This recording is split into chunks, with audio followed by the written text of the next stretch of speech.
3-1 ആവും.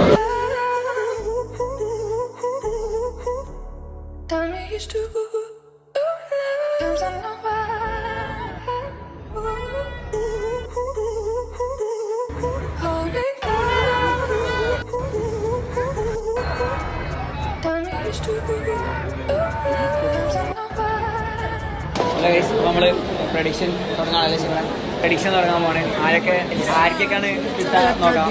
അപ്പൊ സ്കോർ 1-0 അല്ലേ? നിങ്ങളെ അഭിപ്രായത്തിൽ ആയിരിക്കും എത്ര സ്കോർ? 2 ഗോളിന്.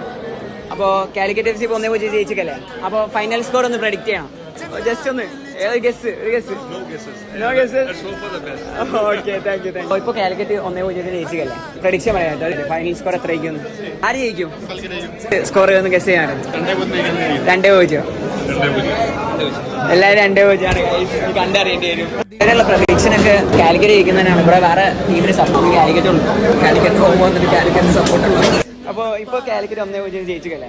ഫൈനൽ ആര് ജയിക്കുന്ന നിങ്ങളൊരു മോസ്റ്റ് പ്രോബബ്ലി ചാൻസ് വെച്ചും ലീഡ് വെച്ചും കോഴിക്കോടാണ് എഡ്ജ്. ഒരു ഫൈനൽ സ്കോർ പ്രഡിക്ഷൻ കൂടി പറഞ്ഞാൽ ഇതിലോ ഈ കളിയിൽ 2-1 ആകാനാണ് സാധ്യത. ഓക്കെ, അപ്പൊ 2-1 ആണ് കിട്ടിയത്. Thank you so much. ഇപ്പൊ സാലിന് കിട്ടിയിട്ടുണ്ട്. നമ്മളെ മെയിൻ പ്ലെയർ ആണ് അല്ലേ? ഇപ്പൊ കാലിക്കറ്റ് 1-0 ജയിച്ചിക്കല്ലേ? നിങ്ങളെ ഫൈനൽ സ്കോർ പ്രഡിക്ഷൻ ചെയ്യും? 3-1. ഓക്കെ, അപ്പൊ അങ്ങനെ സാലിന് പ്രഡിക്ഷൻ നമുക്ക് 3-1 ആണ് കിട്ടിയത്. നമുക്ക് KMCസിന്റെ പ്രസിഡന്റ് കിട്ടിയാണ് അല്ലേ? ഇപ്പൊ കളി 1-0 കാലിക്കറ്റ് ജയിച്ചിക്കല്ലേ? ഫൈനൽ സ്കോർ ഏകദേശം ഒന്ന് പ്രഡിക്ട് ചെയ്യാൻ പറ്റോ? 2-0 കാലിക്കറ്റ്. 2-0 ഗൈസ്, ഇത് നമ്മളെ സ്വന്തം ആളാണ്. ഇപ്പൊ കാലിക്കറ്റ് 1-0 ജയിച്ചിക്കല്ലേ? ഫൈനൽ സ്കോർ പ്രഡിക്ട് ചെയ്തോളി. 2-1 ആണ് അല്ലേ? അപ്പൊ ഗൈസ് 2-1 ആണ്. എന്തായാലും കണ്ടറിയാം. ഓക്കെ,